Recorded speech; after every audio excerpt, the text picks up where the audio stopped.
Most people know that pyramids were built as grand tombs for the pharaohs, designed to ensure they had a smooth journey to the afterlife. The Great Pyramid of Giza, for instance, was constructed for the pharaoh Khufu. But what most people don't know is that this whole pyramid building trend started right here, with the step pyramid of Djoser, about 4,700 years ago. This massive structure was built for Pharaoh Djoser, a ruler from Egypt's 3rd dynasty. It rises 7 layers high above the ground and stands about 200 feet tall. We think of it today as a phenomenal architectural project.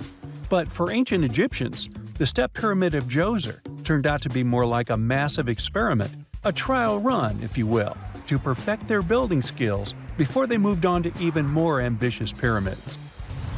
Reaching new heights is super exciting, but the real mystery is what is going on below the ground. In this pyramid's underground labyrinth, there is a network of tunnels stretching about 3.5 miles long. And some researchers believe these tunnels might have been part of a sophisticated water system that could completely change what we think about pyramid construction. Let's talk about this massive complex located in Saqqara. Surrounding the pyramid, there's what's known as a dry moat, a continuous trench that is up to 164 feet wide and almost 2 miles long. It forms a sort of rectangular shape around the pyramid. This trench has an average depth of about 65 feet. Now, if you were to add up all the earth and rock they dug out to create this moat, it would be about 10 times the volume of the step pyramid itself. For the longest time, people just assumed this trench was nothing more than a huge quarry, a place where they dug up stone and clay to build the step pyramid. Makes sense, right? But when you take a closer look, it doesn't add up. The trench is too narrow and deep to be practical for mining, and its layout doesn't match anything we know about ancient Egyptian quarrying methods. Plus, some sections of the trench are actually covered with a rocky ceiling, which would have made it nearly impossible to use as a quarry. Another theory suggests that the dry moat had some kind of spiritual significance. Maybe it was a sacred place, where souls of nobles gathered to serve the late king in the afterlife. There are even niches in the walls that work as a hint at this spiritual function. But most researchers believe that this purpose likely developed much later, long after the complex was built for Djoser. So what was the moat really designed for? In 2020, a researcher came up with a pretty intriguing idea. It is possible that this trench was actually designed to collect and manage water, especially after heavy rainfalls. Now, that makes sense when you consider the location. The moat sits in an area that could easily have been flooded by runoff water from nearby plains. This could also explain why the trench wasn't used for new graves until much later when the climate became drier and less prone to flooding. The story becomes even more intriguing, as this trench appears to be part of a larger, more complex hydraulic system within the Djoser complex. It is like the trench has several compartments, carefully carved out of the rock and connected by tunnels. These compartments likely served as a part of a water treatment system, where water would flow from one compartment to the next, getting cleaner as it moved along. Now, here is where things start to tie into the pyramid itself. The Djoser complex has a series of underground shafts, and some researchers think that water from the moat's deep trench might have been used to power a hydraulic lift system, and this giant water-powered elevator could have been used to raise the heavy stones needed to build the pyramid. It worked like a volcano, but instead of lava, water did the heavy lifting. Imagine a big deep hole in the ground at the center of the pyramid site. Inside this hole, there was a huge wooden platform, kind of like a giant raft that could move up and down. When the workers wanted to lift a heavy stone, they would fill the hole with water. As the water rose, the wooden platform started to float up, carrying the stone with it, almost like a giant water-powered elevator. When the stone reached the right height, the workers slid it off the platform and onto the pyramid. The idea is that water from the deep trench, after being cleaned and filtered, would flow into these shafts. A massive float, possibly made of wood, would then rise as the water filled the shaft, lifting the stones up to where they were needed for construction. Once the stone was in place, they'd let the water out, lowering the platform back down to the bottom, ready to lift the next stone. This fancy hydraulic lift system could have been a game changer, making the whole building process a lot faster and more efficient without using a lot of workforce. It is like the ancient Egyptians were already embracing the whole idea of work smarter, not harder. But of course, not everyone is on board with this theory. Some experts argue that the area where the step pyramid of Djoser was built couldn't have held enough water from occasional rains to maintain such a fancy hydraulic system. The main theory suggests that, in the past, there might have been some kind of lake nearby that would have filled up after a period of rain, and this lake could have supplied water to the complex's hydraulic system. But there is no mention of such a lake in any ancient Egyptian writings, so it might be more of a what-if situation than a reality. And then there's the issue of the hard work itself. Remember when I said this method could have allowed the ancient builders to raise stones with far less effort? Well, that might not be entirely true.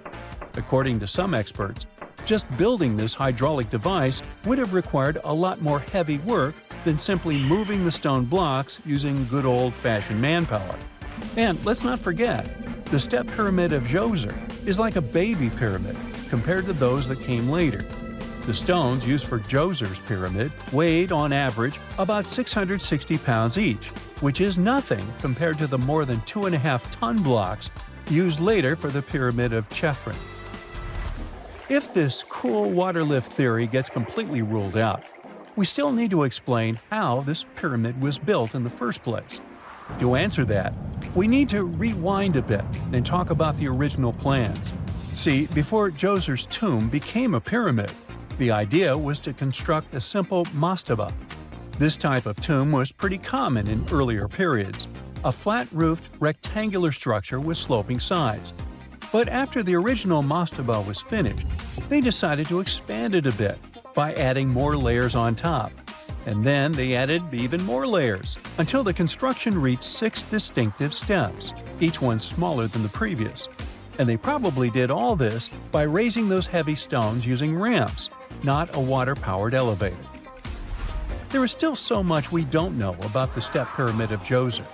More research is definitely needed to fully understand how this system worked, or if it even existed at all. But the idea of using water to help build the pyramid adds a whole new layer to our understanding of ancient Egyptian engineering. It's a powerful reminder of just how clever and resourceful those builders were, using the natural landscape and the power of water to create one of the most iconic monuments in history. In 1850, French scientist Auguste Mariette went to Egypt looking for manuscripts, but accidentally found a head of a sphinx sticking out of the dunes. He cleared the sand and figured out the Sphinx was guiding the entrance to some underground construction. Several months later, he finally entered the Serapeum of Saqqara. Inside, he found an enormous granite sarcophagi with remnants of 64 bulls. Scientists are still amazed by the tech that the ancient Egyptians used to transport those enormous boxes. The Serapeum was built around the year 3000 before the Common Era. It was an underground tomb built to honor the sacred Apis bulls of ancient Egypt. It had a long hallway, almost 500 feet long, with giant stone rooms on both sides. Some of the sarcophagi weighed as much as 50 average cars, and all of them were made with super precision with exact 90-degree angles. These sarcophagi were beautifully decorated with hieroglyphs and carvings that told stories about the lives and importance of the Apis bulls. Now, there are 24 sarcophagi left. In ancient Egypt, Apis bulls were very special animals connected to the deity Ptah. They thought the bulls carried Ptah's spirit and wisdom, helped the pharaoh, and protected the Egyptians. Priests looked for special markings on young bulls to find Apis bulls. It could be a white triangle on its forehead, which symbolized divine light, a shape on its back like a vulture's wing, and a scarab shape under its tongue, which stood for rebirth. If a bull had these signs, they believed it was chosen by Ptah and treated it like royalty. The chosen bulls lived in a special temple in Memphis, the city where they worshipped Ptah. They received the best care and offerings from visitors who wanted their blessings. When an Apis bull passed away, it was treated with great honor and mummified. When Mariette entered the Serapeum, he noticed traces of rollers on the gallery's floor and found 2 wooden horizontal winches. Each had 8 levers. Later, other explorers saw double rails. The burial chambers were lower than the hallway floor. To get the boxes into place, workers filled the chambers with sand so the sarcophagi could be rolled in straight. Then they slowly removed the sand to gently lower the boxes into perfectly cut spaces in the bedrock. A carved stone sign found in the Serapeum said it took 28 days to move just one sarcophagus and its lid into its spot during the time of Ptolemy II. The extreme precision of the sarcophagi with 90-degree angles also has an explanation. Ancient Egyptians wrote texts, or rather, papyrus, on geometry a long time ago. It shows that they knew the approximate number pi and could calculate the volume of a pyramid with its top cut off. If they could figure out complicated math like that back then, it makes sense that they could also carve perfectly flat surfaces 500 years later. All this sounds pretty legit, but some people think certain things don't add up here. The size of boxes is way larger than the size of bulls, yet they buried pharaohs in tiny coffins that barely fit their bodies. The sarcophagi are made out of granite with crazy precision, and they could have just used limestone, which would have made things way easier. The transportation of the boxes seems pretty simple, but only in theory. If one person could pull about 440 pounds, then at least 250 people would be needed to pull just one box. The tunnels in the Serapeum are really narrow, only about 2 feet wider than the boxes themselves. There's no way hundreds of people could have squeezed into those tight spaces to pull the boxes.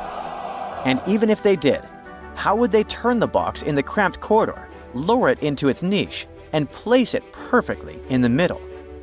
Somehow, they did this 24 times, and every box is centered perfectly.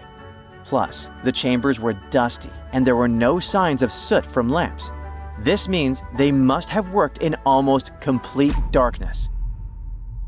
The real use of the boxes could also be different. A long time ago, even before the Egyptian pharaohs ruled, the local people already knew how to use fermentation. It happens when tiny organisms called yeast eat certain ingredients like starch and turn them into gas and ethanol. So someone in ancient Egypt probably put food like barley, bread, and even meat inside a giant stone box, then closed it tight with a heavy lid.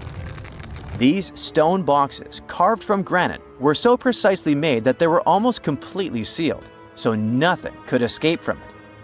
As the yeast inside the box started working, it created more and more CO2 gas. It built up pressure inside the box. The granite boxes were incredibly strong. They could handle more pressure than a car tire can hold.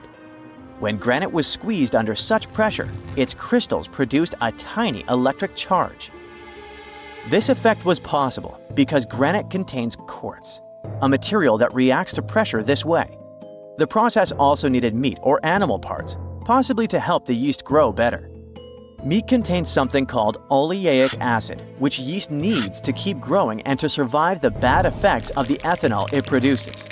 As the pressure inside the box kept growing, the combination of gases and electricity made these boxes not just ancient fridges, but powerful energy systems.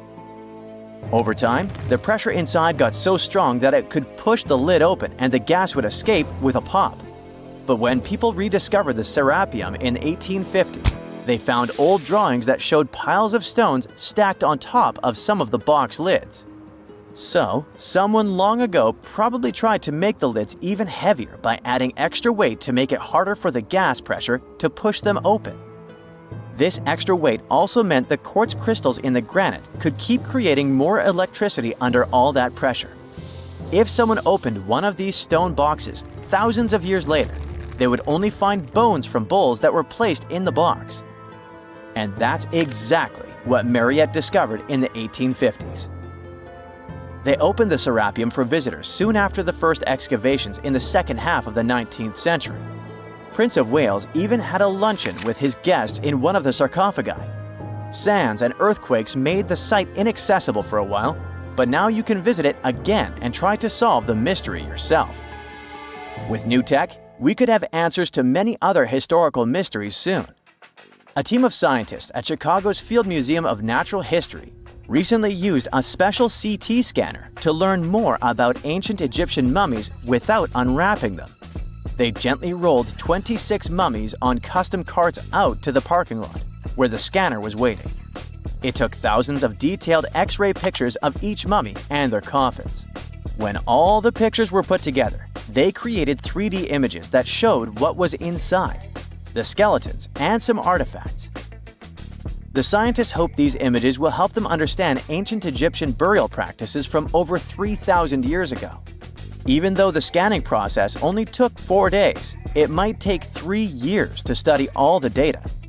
But scientists were able to learn some personal details about the mummies. One of the most popular mummified individuals at the museum, Lady Chineta, was a woman who lived in ancient Egypt about 3,000 years ago. It looks like she passed away in her late 30s or early 40s. To make sure her body looked complete for the afterlife, embalmers put stuffing in her neck to keep it from collapsing. They also placed artificial eyes in her sockets, so she would have eyes in the next world. She was wrapped in fancy linen and placed in a beautifully decorated coffin. The scans revealed that it had been carefully crafted with a slit at the back, which embalmers used to fit the body. There were also some artistic details on the surface, like markings for her knees. It looks like her burial was on the scale of a high-end luxury car. Archaeologists were looking for the long-lost tomb of Cleopatra when they found something that seemed too good to be real. Roughly 43 feet underground beneath a ruined Egyptian temple, there was a perfectly straight tunnel carved through solid sandstone. The tunnel is over 4,200 feet long and so precise that experts called it a geometric miracle.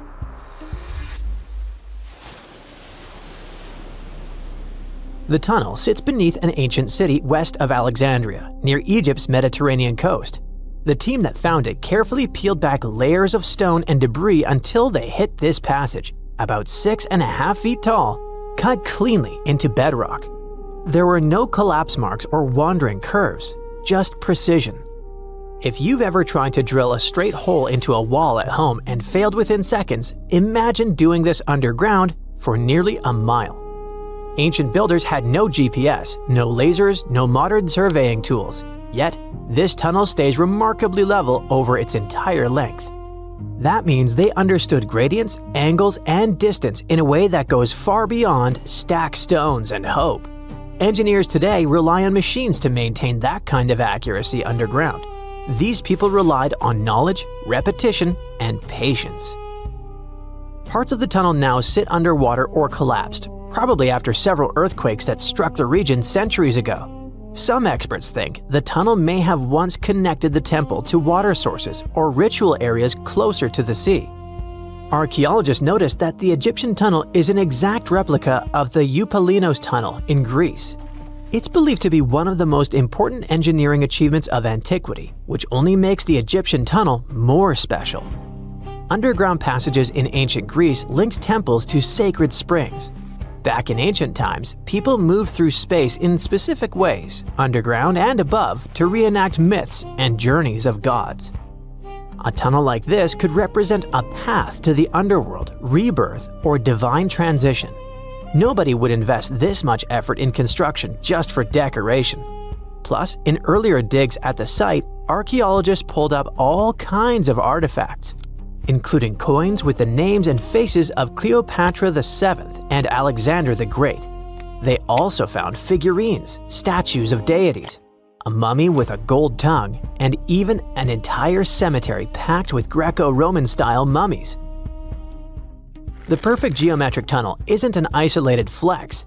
Not far away, underwater archaeologists off the coast of Alexandria uncovered something that sounds like it belongs in a royal travel documentary. A 2,000-year-old pleasure boat that once glided along the Nile. And this wasn't just another fishing vessel or cargo barge. It likely stretched over 115 feet long and 23 feet wide, and had a decorated cabin, plus around 20 rowers, which turned the river into a moving palace. This isn't speculation pulled out of thin air. An ancient Greek geographer named Strabo wrote about these exact boats around the 1st century BCE. He described lavish vessels used by royalty during festivals and ceremonial outings in Alexandria. For years, historians treated that as a poetic exaggeration. Then, this wreck surfaced, and suddenly, Strabo sounded less like a storyteller and more like a witness. Even ancient art backs it up. The Palestrina mosaic from Italy shows richly decorated boats floating down the Nile. They match both the texts and the physical evidence almost perfectly. Inside the wreck, archaeologists found something small but incredibly human. Graffiti scratched into the wood in Greek. Just writing left behind by someone who stood on that deck 2,000 years ago. Researchers haven't fully decoded the text yet, but its existence alone matters. It tells us this wasn't just a floating symbol of power. People lived on it.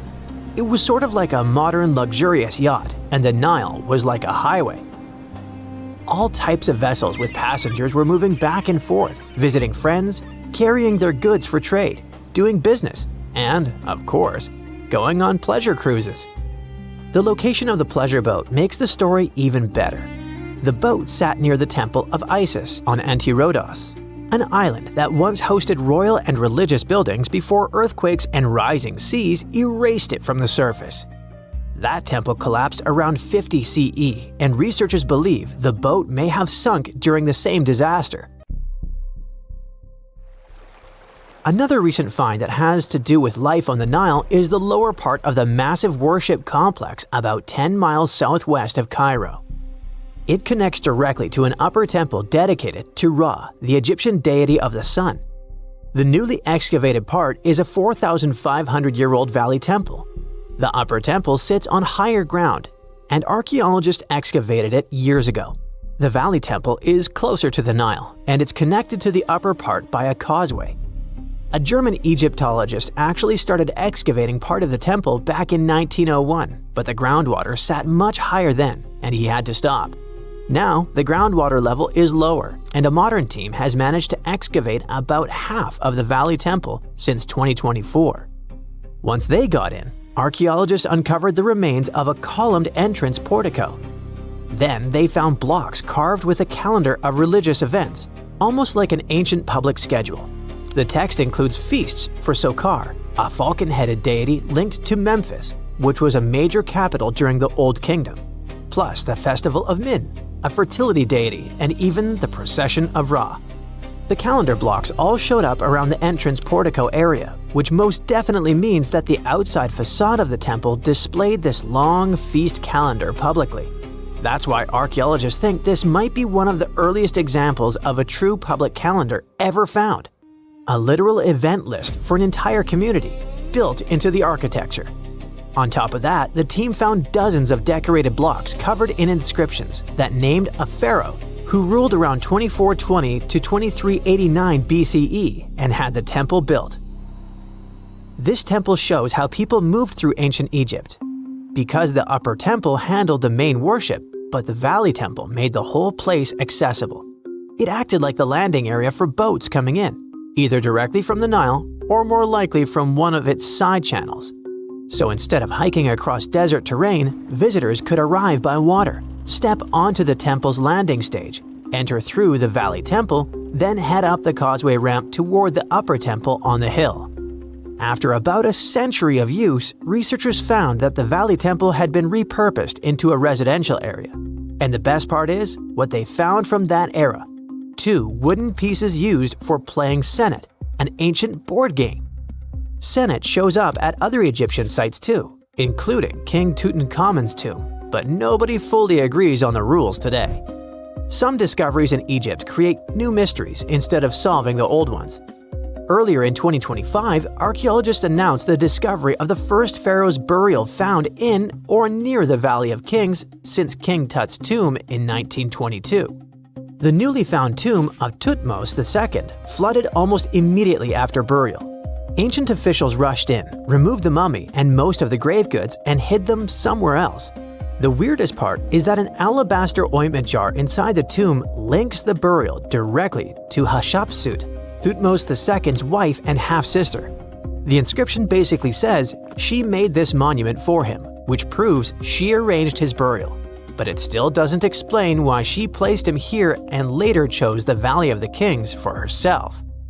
Now, archaeologists are studying a huge mound of rubble near the tomb, about 75 feet tall, and suspect it was built to hide something important.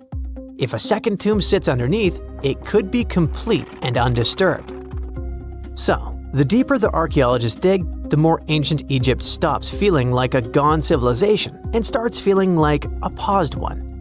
Looks like it didn't just survive time, it outsmarted it. And we're only just beginning to catch up. If there's a question that still baffles archaeologists to this day, it's this one. How did the ancient Egyptians build those magnificent pyramids? As far as we know today, their resources were quite limited, especially in terms of tools and building materials. We still don't have a fully satisfying answer, but hey, we've got some pretty amazing theories worth considering. The leading contender among these theories involves the clever Egyptians employing a sneaky strategy. Now picture this.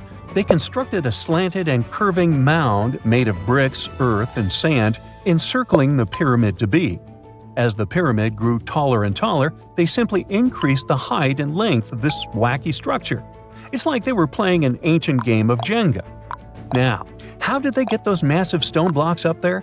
Well, according to the legendary ancient Greek historian Herodotus, they used sleds, rollers, and levers. It sounds like they turned construction into a supersized game of tug-of-war. And guess what? Herodotus also claimed that the Great Pyramid, the one from Giza, the granddaddy of them all, took a whopping 20 years to build. There's more. Herodotus also dropped a mind-boggling number on us. 100,000 men were supposedly involved in this pyramid extravaganza. Did they hire the entire Egyptian population? Well, it might not be as far-fetched as it sounds. These men were probably mostly farmers, so they probably focused on the pyramids when there wasn't much work to be done in the fields. Like during the flood season of the Nile River.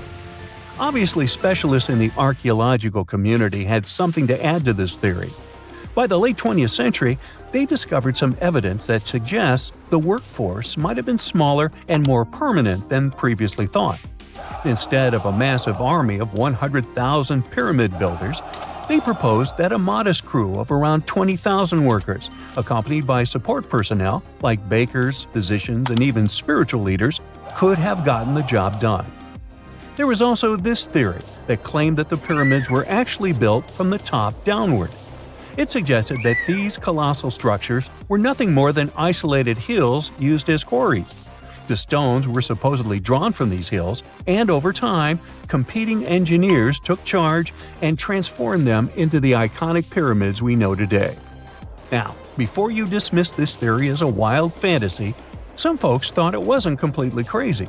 After all, there are instances where isolated hills exist, so maybe this theory had a tiny glimmer of truth. Whether it involved ramp building or ingenious work schedules, one thing is clear. Those pyramids have definitely left their mark on history and on our imaginations. Now, speaking of ancient Egyptian mysteries, there's this gigantic unfinished obelisk sitting in ancient Egypt, and scientists are trying to figure out how it was shaped. Now, some people suggest that our industrious ancestors used handheld pounders to get the job done. One expert has a different take on the matter, though. He argues that if we take a closer look at the pattern left behind by the shaping tool, we'll notice something peculiar. The walls of the trenches surrounding the obelisk display a neat and even pattern, which is pretty unlikely if they were pounded away by mere mortal hands.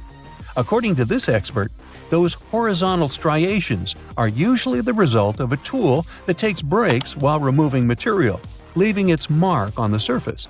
But wait, there's more. Imagine the tool being rocked back and forth against the trench walls, clearing away the waste to keep the trench from narrowing. Well, in that case, the tool might have left some funky horizontal striations where it was pressed against the sidewall. This sounds like some fancy technology at play, don't you think? And guess what? The dynastic Egyptians probably didn't have access to that kind of know-how. Another famous Egyptologist from way back also uncovered a bunch of core drills during his adventures. Although the actual drill bits are missing, his collection houses these particular core remnants made of limestone, alabaster, and even granite. These constructions aren't the only amazing thing the ancient Egyptians left behind, though. As it turns out, the Egyptians were the genius minds behind the creation of the handheld mirror. Yeah, that little mirror you use every day to check yourself out. But here's the twist. These mirrors are like pieces of art. They were decorated with inscriptions and figures. But that's not all. The Egyptians had a serious concern with their appearance. They knew the importance of personal hygiene and looking fabulous. So, in their quest for pearly whites, they invented toothbrushes and toothpaste. Dental problems were pretty common back then, and their smiles weren't exactly all white. Dentistry wasn't their strongest suit, you see. Maybe their minds were distracted by all that pyramid building. So that doesn't mean those ancient toothpaste recipes weren't amazing. One delightful concoction included rock salt, mint, dried iris petals, and pepper. Some brave dentists in the 21st century tried it out, and it worked pretty well. Ground-up ash was also used in another recipe to create a tooth cleansing paste. Mint was missing, so that didn't do much for their breath. That's when the genius Egyptians came up with the world's first breath mints. They made tablets from heated spices like cinnamon, and they mixed it with honey. Now, let's shift gears to home decor, Egyptian style. They surely took ornamentation to the next level. While the concept of decorating furniture started in Mesopotamia, the Egyptians cranked it up a notch. They went all out with different colors of ink and even developed various weights of paper. Oh, and let's not forget about those cute little area rugs we all have in our homes today. Guess who came up with the idea? Yep, the Egyptians. They used the versatile papyrus plant to make those cozy rugs. And speaking of trends, the Egyptians loved their knickknacks. They had an assortment of small figurines in the shapes of cats, dogs, and people. These statues were made from various materials, like simple sun-dried mud to the ultimate bling of gold. It all depended on how loaded you were. The Egyptians were also all about farming, and they knew that clean water was crucial for their crops and animals. That's why they came up with some nifty inventions and techniques to make sure their land was fertile and their plants were happy. First off, they had the genius idea of using ox-drawn plows. They had two types of plows, heavy and light. The heavy plow would strut its stuff, cutting deep furrows in the soil, while the lighter plow followed behind, fluffing up the earth. But they didn't stop there. After plowing, the Egyptians would break up clumps of soil and sow the rows with seeds. To give those seeds a good old squish into the furrows, they'd march their livestock across the field, effectively closing up the furrows. But hey, all that hard work would be pointless if their seeds were as dry as the Sahara. That's where irrigation comes into play. The Egyptians were so good at it that other cultures, like the Greeks and Romans, couldn't help but copy their techniques. Now let's switch gears and talk about the marvelous architecture of ancient Egypt. These folks weren't just skilled farmers, they were also architectural maestros. They built these fancy canals to carry water to farms and villages, and boy, did they know how to make those canals look pretty. Just imagine strolling along a canal lined with ornate structures. The pharaoh Ramesses the Great was quite the overachiever when it came to construction. One of his mind-blowing creations was the construction located at Abu Simbel. This building was designed so that twice a year, the sun would shine directly into it and illuminate the statues of Ramesses. And let's not forget about the corbelled arch. Without this architectural gem, we'd be missing out on some mind-boggling structures like the Great Pyramid. The Egyptians knew how to make things stand tall and proud, thanks to their engineering and construction wizardry. They built grand halls and inner sanctums that make your jaw drop, and some of these temples doubled as astronomical observatories. Something strange is lurking beneath the sands of Giza, and scientists have no idea what it is. Archaeologists just found a hidden structure near the Great Pyramid using advanced ground scanning technology. What's inside? Nobody knows, but excavations are already underway. The Great Pyramid of Giza is one of the most famous monuments on Earth. But it doesn't stand alone. It's surrounded by an ancient necropolis, a massive royal graveyard filled with tombs and monuments. They belong to pharaohs, nobles, and other high-ranking officials. Most of these tombs are above the ground. They're called mastabas, rectangular, flat-roofed tombs built from limestone or mud brick, and they've been studied for decades. But from old movies, we know that these weren't simple graves. They have deep vertical shafts leading to underground burial chambers, where the past was sealed away for eternity. And recently, archaeologists found one curious empty space in the cemetery, a completely unexplored patch of ground. No mastabas, no visible ruins, nada. For years they ignored it, but between 2021 and 2023, they decided to investigate. They didn't dig though. Instead, they used a technology that kind of acts like X-rays for the ground. These radars let scientists see the secrets hidden there. And there was something hidden beneath the sand. Something deliberately buried and forgotten. A two-part underground structure. One part was shallow and L-shaped. It's about 33 feet long and buried just 6.5 feet deep. But below that, a deeper, more mysterious anomaly. A structure completely different from anything else in the area. They called it a highly resistive anomaly, which means it's dense and solid, likely made of stone, sand, or even metal. And still, no one has a clue what's inside it. Now, it's clear that humans made the L shape. It wasn't formed by nature. And the shallower structure might have been an entrance to whatever is hidden below. But they only have some theories about what might be hidden there. It's also filled with sand and gravel. It was probably deliberately backfilled after its construction, perhaps to preserve this. Why? Well, we don't know yet. The archaeological team will need to excavate to understand what exactly this thing was and why it was built. The first guess is a lost burial chamber. Many tombs in Giza have underground burial sites, but most have clear surface markers. This one, for some reason, has nothing. But it could be one of them. The second guess is an ancient offering chapel. Egyptologists know that some chapels were built in this shape, but usually they were above ground, not buried like this. And finally, it might be something we've never seen before. If this turns out to be a new type of structure, it could rewrite what we know about the burials of pharaohs. The only way to know for sure is to dig it up. And that's exactly what's happening right now. Excavations are already underway. Archaeologists are racing against time to uncover the truth. But there's a real danger there too. Giza's fragile ancient structures need to be handled carefully. Otherwise, they could be damaged beyond repair. So all we can do is wait for the truth. Now, these tombs always held fascinating mysteries. Unfortunately, we'll never learn tons of these mysteries because of some relentless tomb robbers. Egyptian tombs were built to guard the bodies for eternity. But that absolutely didn't stop people from breaking in and stealing everything valuable inside. They've been bothering these ancient sites for thousands of years, starting way back in Pharaoh's times. Many of the most famous tombs, including those in Giza, Saqqara, and the Valley of the Kings, were looted. It was a common practice in ancient Egypt. And they were serious about this whole thing. They dug secret tunnels to bypass traps and walls, bribed or threatened tomb workers to get inside knowledge, cracked open sarcophagi to grab gold, jewelry, and artifacts. And by the time modern archaeologists got to most of these tombs, they had already been picked clean. The reigning pharaohs got tired of this infuriating nonsense.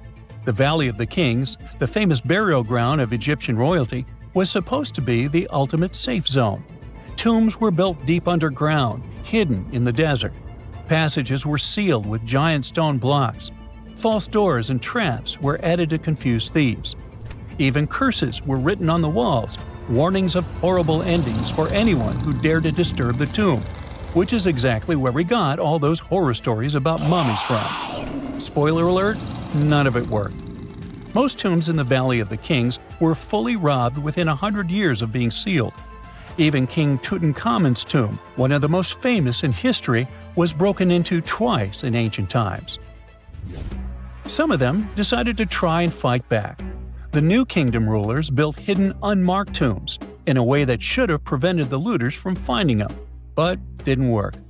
Some pharaohs, like Ramses II, were moved in secret to prevent their bodies from being stolen. Nope, didn't matter. The grave robbers always won. That's because tomb raiders weren't just random thieves. They were skilled, organized, and well-connected. They knew exactly where to look. Many were the ones who had built these sites in the first place, and they knew where the entrances were. If they couldn't smash through the doors, they'd dig through the walls, floors, and even ceilings to break inside.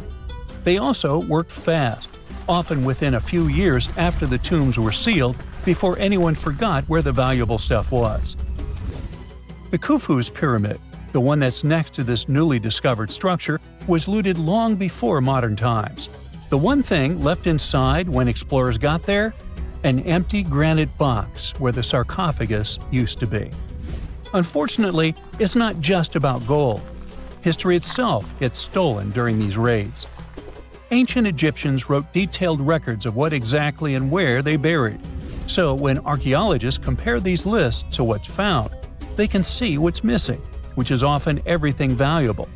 Most artifacts don't end up in museums. They just disappear into private collections, where they can never be studied again. Which is, of course, completely unfair. In fact, a few countries have had enough and started passing laws to take historical artifacts back from private collectors. In Italy, if you own an ancient Roman artifact, you must prove you got it legally. China is actively hunting down stolen artifacts, and they must find ways to retrieve it back from the Western collectors.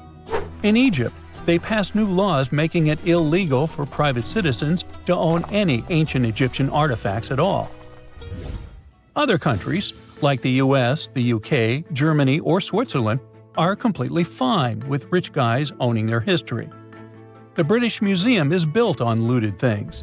European empires invaded half the planet and took whatever they wanted back home. Their museums are often full of such stolen artifacts, and unfortunately, they refuse to give most of them back.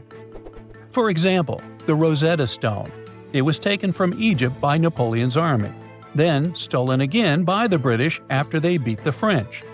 Egypt has been demanding to return for years, but they still can't get it back. Or the Parthenon marbles. These magnificent massive Greek structures were taken from the Parthenon in Athens by a British lord in the 19th century. Greece has been begging for them back ever since, but the UK doesn't feel like it. Not to mention tons of Mesoamerican artifacts scattered in various museums across the world. European explorers raided Mayan and Aztec temples, took statues, jewelry, and sacred objects, and now Mexico is fighting to get them back.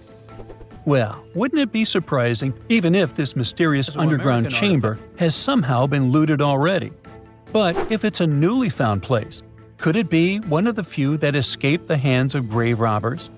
Could there still be ancient artifacts, untouched for 4,500 years? We can only hope that those guys didn't get there first. One of the most unexplored and mysterious places on Earth is located in plain sight. It's one of the most majestic monuments of humankind.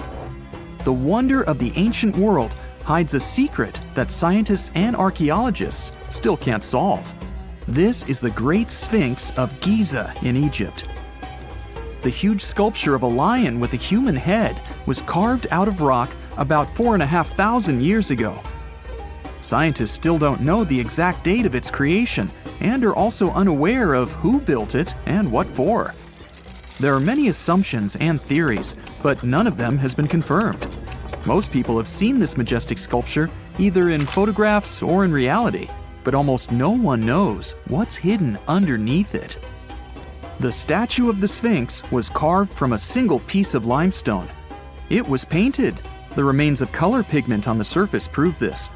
In the distant past, the Sphinx looked much brighter and more colorful than what we see now. But even after thousands of years, its greatness hasn't diminished. And by the way, Sphinx is not the real name. It was invented by the Greeks about 100 years or more after its creation. Initially, the Egyptians called the statue Hor-em-Akhet. There are many legends and theories saying the Sphinx is there for a reason. It's like a watchdog that guards the tomb of the pharaoh and the secrets of ancient Egypt. These legends become more plausible when archaeologists discovered hidden entrances at the feet of the Sphinx. They believe that these secret passages are the beginning of the tunnels leading to the halls with treasures. You can find a lot of stories on the internet that claim the Sphinx hides the Hall of Records, a repository filled with ancient and secret knowledge. One of the main artifacts of this repository is supposed to be the records of the ancient mythical state of Atlantis. According to legends, the entire library from this city was moved under the Sphinx. The entrance to this library must be located next to the Sphinx's right paw. Many archaeologists tried to find this entrance, but came away empty-handed. Also, there are many images with detailed diagrams of the underground city that consists of a network of tunnels and chambers under the Sphinx. Someone says there are structures as tall as 12-story buildings hiding underground, but there's no evidence of this. Archaeologists, even after millennia, continue to explore the mysterious sculpture. At the same time, many Egyptians don't want to learn more about the Sphinx. They're terrified of awakening something supernatural. In 1998, scientists discovered tunnels leading to empty caves under the Sphinx. They found evidence of earlier excavations there. It's quite possible that someone managed to find the treasures and take them away. Some people believe Egyptians found some kind of artifact under the Sphinx that has the power of unknown advanced technologies. The artifact is so powerful that it can change the course of history. Of course, most theories are just fairy tales of conspiracy fans, but it's a confirmed fact that the Sphinx hides a system of caves and rooms. There are so many rumors surrounding the Sphinx that it's impossible to understand what's true and what's false. In any case, it's difficult and dangerous to study the sculpture because active excavations can destroy it. And then the entrance to the underground rooms can get blocked by rocks and lost forever. Also, further exploration requires a lot of money, and financing is not always easy to find. But the main reason? It's too risky. There's no guarantee that people will be able to get out of the underground labyrinths. For these reasons, scientists and archaeologists have been exploring this majestic structure for so long. Another famous architectural monument with a secret is Mount Rushmore in South Dakota. Everyone admires the images of the US presidents' faces carved into the rock, but few people know that there's a secret room hidden behind the head of Abraham Lincoln. The architect of Mount Rushmore wanted to carve slabs on the rock with the record of the main stages of the country's history. But his plan was too complicated to carry out. Then he was offered to implement it on a much smaller scale, to build a secret room inside the mountain. The idea was to save this knowledge so that future generations will always remember the history of their country. Unfortunately, the architect didn't have time to finish his work. The construction stopped for several decades. But in the late 90s, the project was resumed. Porcelain enamel panels depicting the history of the US were placed in the room. It's possible that these plates will be stored there forever. But people can't see them, at least for now. The room is inaccessible to tourists as it's too difficult to get inside. Another secret room is located in the Empire State Building. More precisely, it's not even a room, but a place where you can take cool photos. Almost all tourists gather on the observation deck of the 86th floor to enjoy a stunning view of Manhattan. But there's another deck with panoramic windows on the 102nd floor. There are way fewer people there because almost no one knows about that place. Fortunately, access to this deck is open to everyone. You probably won't have to wait in line for a long time to take a photo. You'll feel special because you're in such a secret place where there are almost no people. But the coolest place is even higher, on the 103rd floor. This is a spacious observation deck where celebrities get their photographs taken. It's not a public place, but if you know the right people, you can get there. There are almost no security measures on the site. Only a low ledge between you and an abyss. That's why crowds of people are forbidden from coming here. It's not so easy to get there, and you're unlikely to succeed without a guide. First, you need to choose the right elevator that will take you there. Then you'll go through several engineering rooms filled with pipes, electrical panels, and other technical stuff. The final part of your way is a set of stairs inside a tiny corridor. And here you are, at the top of New York. Now we're in Paris. See the Eiffel Tower? Inside it, there are restaurants and observation decks. But if you try hard, you can find a secret apartment. Now it's a museum, but it was built so that people could live in it. The architect of the tower, Gustav Eiffel, created this apartment in 1889 for himself. It's almost at the very top of the Eiffel Tower. Imagine what a beautiful view he observed every day. He was the first and only tenant. No one else could gain access to this place. When the architect passed away, the apartment remained empty for a long time. Only recently, they restored it and turned it into a museum. Inside, the epoch of the last century is recreated. They even put wax figures of Gustav Eiffel, his daughter, and the American inventor Thomas Edison inside the room. This place is filled with an endless stream of passengers, office workers running late, visitors from other cities, noise, and train whistles. At Grand Central Station in New York, among all these sounds, you can hear the sound of a ball hitting a racket, if you're in the right place. A real tennis court is hidden inside New York Central Station. It belongs to a tennis club that arranges corporate games for employees of many companies. The club was opened in the 60s. Now we're moving to London, Charing Cross Road. It isn't easy to find one secret place here. To do this, you need to look carefully at your feet. Do you see these sewer grates in the asphalt? Inside them, you can notice two signs with the name Little Compton Street. Yeah, there's another street right below you.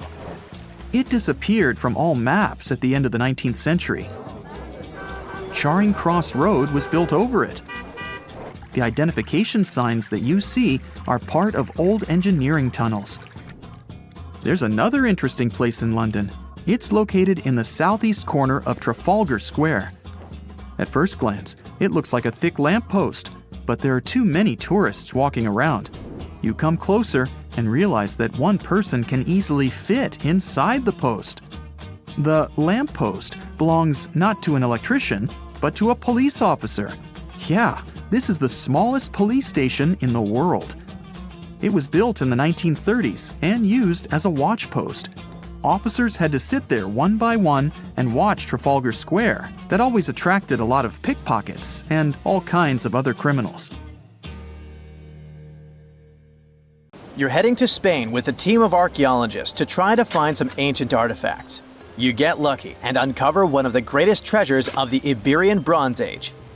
Iberian refers to the Bronze Age culture of Portugal and Spain. So you find and unearth coins, jewelry, vases, vessels, and two pretty strange items. One is something like a part of a scepter, and the other resembles a bracelet. And you know what's strange about them? They're connected with space. In 1963, several miles away from the city of Vienna, Spain, scientists discovered the treasure of Vienna, one of the most significant gold hoards from the Bronze Age. Interestingly, are there bronze treasures from the Golden Age? Never mind. All the gold found dates back to sometime between 1500 and 1200 BCE, except for that scepter and bracelet. They were made by inhabitants of another planet, so their production date is unknown. Okay, that's a joke. However, a small part of this joke is true. When scientists studied the found gold, they discovered that those two items were made of iron. So what, you might think? Well, the catch is that in the Bronze Age, people didn't mine or manufacture iron. Work with this metal began around 850 BCE, about 400 to 700 years after the creation of the treasure of Vienna. How is this possible? A clue to this mystery can be found in ancient Egypt. In the tomb of Pharaoh Tutankhamun, an iron dagger was found, which was also made of similar iron. But this dagger was much more valuable than all the others. And that's because it was made from a space object, a meteorite. Yeah, that bracelet and scepter were also made of meteoritic iron. Its difference from Earth metal is that cosmic iron has a high nickel content, so it all makes sense. People from the Bronze Age couldn't mine iron from the deep bowels of our planet, but nothing prevented them from collecting iron falling from the sky. Just imagine how cool it is to have jewelry or a dagger made of material that has traveled millions of years through the vast expanses of space. Perhaps it even contains particles of an ancient extinct star. Today, these two artifacts from the treasure of Vienna are the oldest recorded items in the Iberian Peninsula made of meteoritic iron. Now, with everything in its place, you can turn your attention to all the wealth of the treasure of Vienna. It contains 66 items: bowls, bracelets, bottles, gold jewelry, 3 silver bottles, and an amber gold button. 22 pounds of ancient gold. People hid it, and only after 3,000 years we were able to discover it. This archaeologist's dream can be found in the Vienna Museum, where exhibits from different time periods are presented, from prehistoric times like 50,000 years ago to the present day. Items from the Iberian period, from the Roman period, from the Arab civilization. You can find not only jewelry and coins, but there are also remnants of columns, ceramics, and other architectural artifacts. The collection is considered one of the most important prehistoric treasures of Europe. And the coolest thing is that you can see it all with your own eyes for just €2, which is about $2.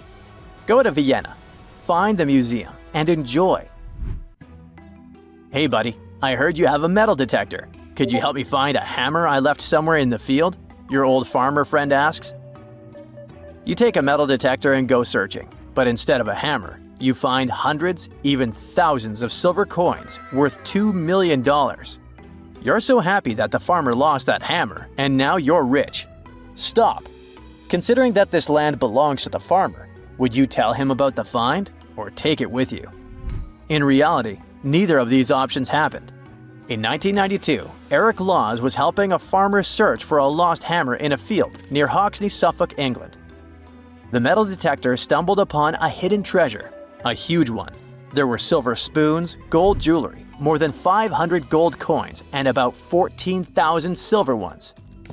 Eric Laws accidentally discovered the largest collection of gold and silver from the late Roman period in Britain. Unfortunately, or perhaps fortunately, he and the farmer didn't receive the treasure.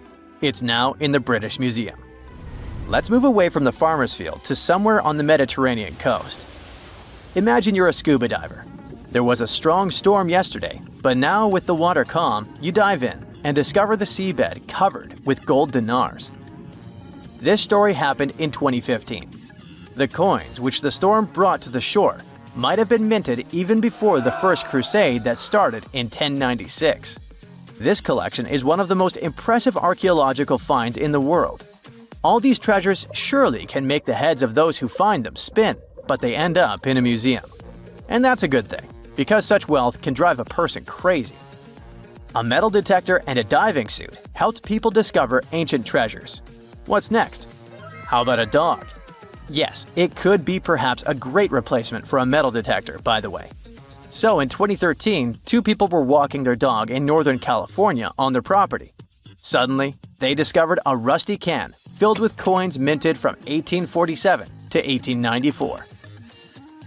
There were about 1,500 coins, and they all were gold. Another chance for a carefree, rich future?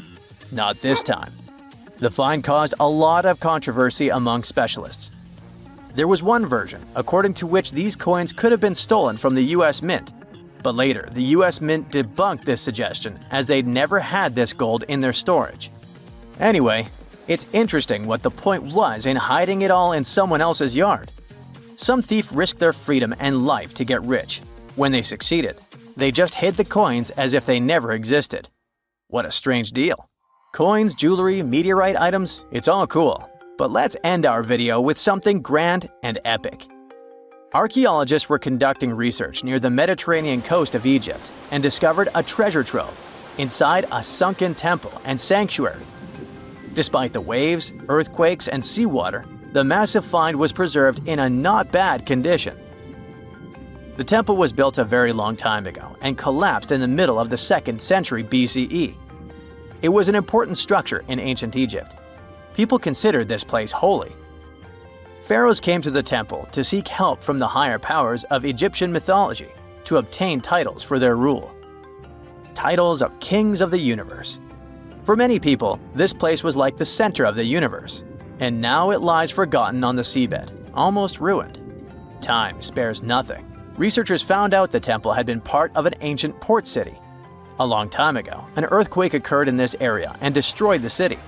Tidal waves softened the ground and dragged the town into the Mediterranean Sea. While studying the temple, scientists found many secret treasures there: silver ceremonial instruments, gold jewelry, and alabaster vessels. In past times, people used them to store perfumes or greasy ointments called unguents. Perhaps in ancient Egypt, they weren't bad in the field of cosmetology. Near the temple, archaeologists discovered a Greek sanctuary. Apparently, the Greeks living in Egypt or coming here on business wanted to pay tribute to Aphrodite, so they created a small building in her honor. In that place, archaeologists found bronze and ceramic artifacts from different cultures. Scientists found out that the Greeks had permission to trade in the Egyptian city and even be its residents. It seems pharaohs living around 600 BCE were favorable to the Greeks. The profession of an archaeologist is very exciting. But what would you do if you found some ancient treasure? Before answering this question, find out what law applies to such finds in your country.